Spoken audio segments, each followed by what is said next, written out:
tuloy ako. Nung binasa namin ni Dong to, isa lang ang gusto namin mangyari. Siguro bonus na lang na ito yung figure, ito yung nakuha natin. But isa lang yung gusto namin mangyari ni Dong. Nung nabasa namin yung script, alam namin na maraming pinagdaanan yung mga tao ng pandemya. Alam namin yan. Kaya sabi namin ni Dong, sana gawin tayong instrumento ng Panginoon para kapag napanood nila yung pelikula, mayroong matouch sa puso nila na magbago o mas pagbutihin pa nila, mas mahalin pa nila yung mga tao na kapaligid sa kanila. Yun lang sabi namin ni Dong, Lord, kahit yun lang, yung message na ito, maikalat namin sa tao. Pero sabi ko nga kay Dong, grabe talaga kapag si Lord yung naging driver ng buhay mo. Hindi ka talaga niya bibiguin, hindi ka niya ililigaw kung saan ka pupunta. Itutumbok niya talaga kung saan ka dapat naroroon. So sabi ko nga, maraming salamat sa inyo sa pagtitiwala sa akin. To be honest, isang malaking karangalan ang maging parte ng Star Cinema. Dati, kinukwento lang ng asawa ko. Dad, ano nangyari? Kwento siya. Sabi ko talaga, sana balang araw, maranasan ko yan.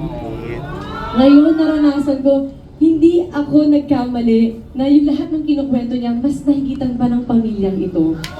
Sabi ko nga, Dad, ganito pala sila, ang sarap na maging katrabaho. Pero sabi ko nga, hindi lang yun ang naging habol ko eh. Kumbaga nagtatrabaho tayo everyday, yung effort ng mga tao, lahat ginagawa. Pero sabi ko, wow, Lord, salamat. Kasi binigyan mo uli ako ng isang pamilyang matatawag ko. At kayo, maraming salamat. Pinapasok mo ako sa mga puso niyo at naging parte niyo ko.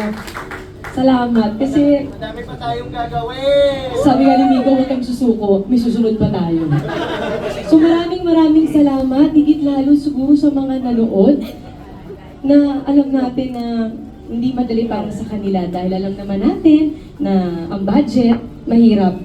Pero ginawa nilang manood para sa atin. Nag-contribute sila para sa atin. Sinuportahan nila tayo. Kaya sa lahat ng mga nanood ng Rewind, maraming salamat sa inyo. At habang buhay, pipiliin namin kayo.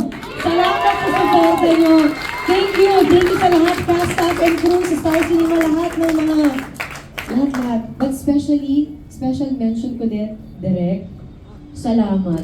Kasi sabi ko nga, natatakot ako kapag hindi ko kilala yung director. Pero si Direk may inopen niya yung puso niya at binigyan niya ako ng pagkakataon na in-explore ko kung sino ba talaga si Mary. At sabi nga ng asawa ko, kapag naliligaw kami, Direk, paano ba ito?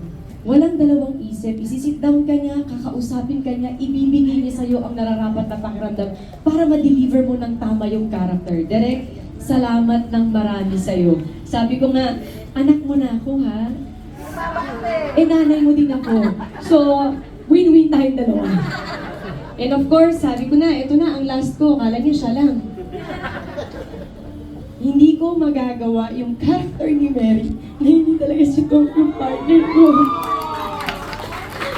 Si Dong yung palaging nag-cheer sa akin na ayaw kong gawin yung mga bagay-bagay. Kasi nung ginagawa ko to, natatakot ako. Sabi ko parang, baka hindi ko magampanan si Mary kasi natatakot ako sa expectation ng lahat ng tao. Kasi after 13 years, bumalik ako para magtrabaho. So hindi ko alam kung ano ba yung ilaw, nasa ba yung angulo ko, anong aking ba yung gagawin ko.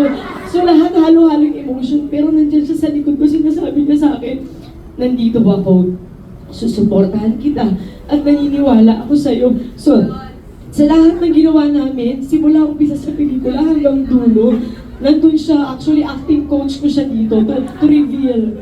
Nandun siya para i-acting ako, nanonood siya sa akin, nakikita niya kung anong ginagawa ko. Pag tama yung ginagawa ko, parang nga siyang teacher, good job, Mary. So may pagano'n siya sa akin. So dahil maraming salamat, hindi ko magagawa si Mary kung hindi ikaw ang partner ko. So anumang tagumpay meron ako, lahat din para sa'yo. At sabi ko nga, ikaw ang binigay ni Lord sa akin na pinagpapasalamat ko. So I love you. Kuchi-kuchi! Thank you! Isising ako na lang ko. Thank you so much!